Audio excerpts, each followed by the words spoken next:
Hello students, তোমরা জানো GNM ANM এর কাউন্সিলিং প্রসেস শুরু হয়ে গেছে এবং কাউন্সিলিং এর সময় কি কি ডকুমেন্টস লাগবে এটা নিয়ে তোমাদের যে প্রশ্নটা রয়েছে। তো সেটাতে দেখো, প্রথমেই বলি কাউন্সিলিং এর জন্য ডকুমেন্টস কি কি লাগবে বলতে, তোমরা এখন যে পর্যায়ের মধ্যে দিয়ে যাচ্ছ, মানে আমাকে রেজিস্ট্রেশন করতে হবে, চয়েস ফিলিং করতে হবে এবং তারপর ফার্স্ট রাউন্ড অফ কাউন্সিলিং এর রেজাল্ট আসবে, তারপর তোমার ডকুমেন্টসের প্রয়োজনীয়তা আসবে।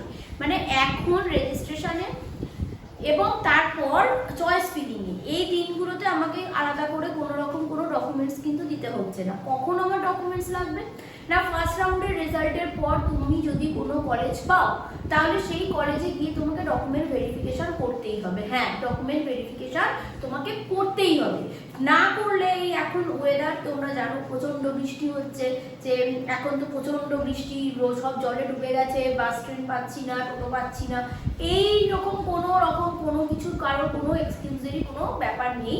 তোমাকে যেখানে তুমি কলেজ পেয়েছো, সেটা তোমার বাড়ি থেকে যত দূরেই হোক, তুমি যদি কোনো কলেজ পেয়ে থাকো, সেটা প্রাইভেট হোক গভর্নমেন্ট হোক, তোমার সব থেকে অপছন্দের একদম লাস্ট সিলেক্টেড কলেজটাই হোক না কেন, তোমাকে সেখানে গিয়ে ডকুমেন্ট ভেরিফিকেশন করতে হবে।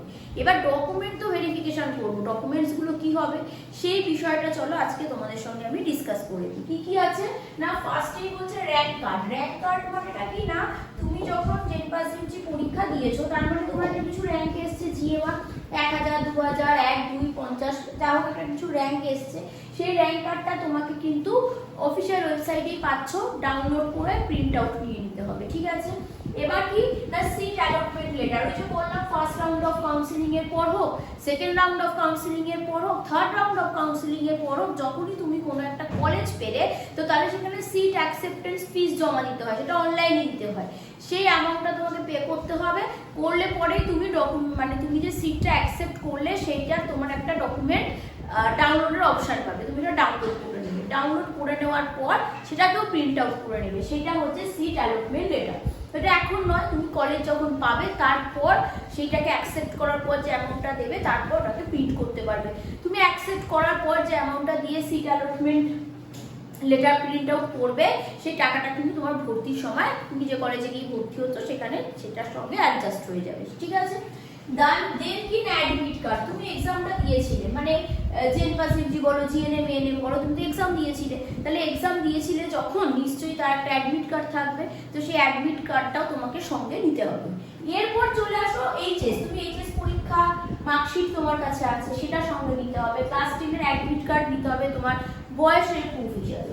আচ্ছা, ডমিসাইল সার্টিফিকেট অবশ্যই নিতে হবে।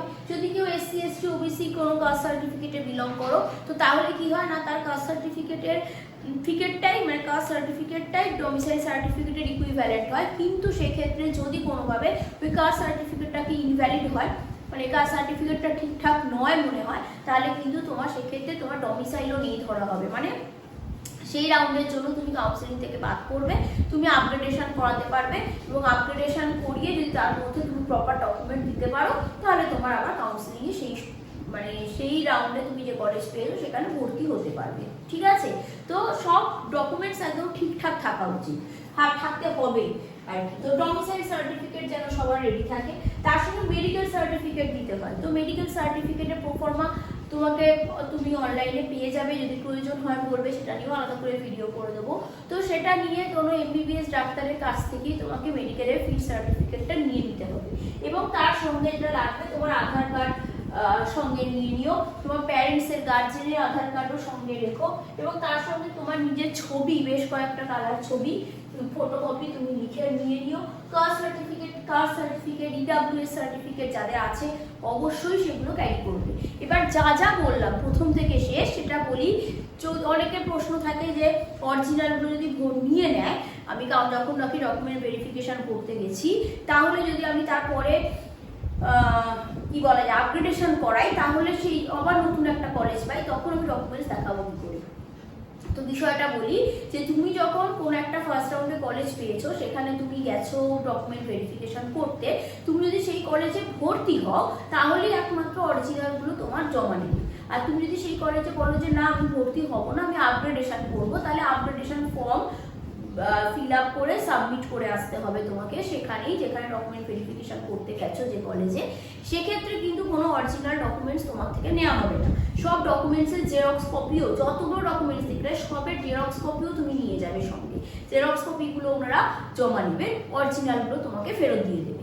আর যখন তুমি সেকেন্ড থার্ড যে কোনো রাউন্ডে, ফার্স্ট সেকেন্ড থার্ড যে কোনো রাউন্ডে যখন তুমি কলেজে ভর্তি হবে ফাইনালি, তখন সেই কলেজ তোমার কাছ থেকে ডকুমেন্টসগুলোকে জমা নেবে, মানে অরিজিনালগুলো। কিন্তু যদি তুমি সেই কলেজে ভর্তি না হও, জাস্ট ডকুমেন্ট ভেরিফিকেশন করাতে গেছো, তাহলে ওনারা কি করবে, জেরক্স কপিগুলো তোমার থেকে নেবে, অরিজিনাল তোমার কাছেই থাকবে, যাতে তার পরের রাউন্ডে আপগ্রেডেশন রাউন্ড হবে তখন যদি তুমি কোনো কলেজ পাও, সেখানে যাতে তুমি ডকুমেন্টসগুলো নিয়ে গিয়ে কাউন্সিলিং করাতে পারো এবং ভর্তি হতে পারো। আশা করি বিষয়টা বোঝা গেছে। অবশ্যই ফার্স্ট রাউন্ডের পর যদি কোনো কলেজ পাও, সেটা যেই কলেজটাই হোক না কেন, যত দূরের কলেজ হোক, তোমার যত অপছন্দের কলেজ হোক, সেখানে গিয়ে মাস্ট কাউন্সিলিং করবেই করবে। তা না হলে কিন্তু তুমি সেই বছরের সব কাউন্সিলিং থেকেই বাদ পড়ে যাবে। আশা করি বিষয়টা আমি তোমাদেরকে বোঝাতে পেরেছি। জিএনএম, এএনএম, চেন পাস ইউজির কাউন্সিলিং রিলেটেড আর যদি কোনো রকম তোমাদের কিছু ডাউটস থাকে, কমেন্ট সেকশনে লিখে জানাও, আমি সেটা অবশ্যই রিপ্লাই করব এবং নেক্সট ভিডিওতেও আমি তোমাদের বিষয়গুলো নিয়ে ডিসকাস করে দেবো। তো সবাইকে all the best, thank you.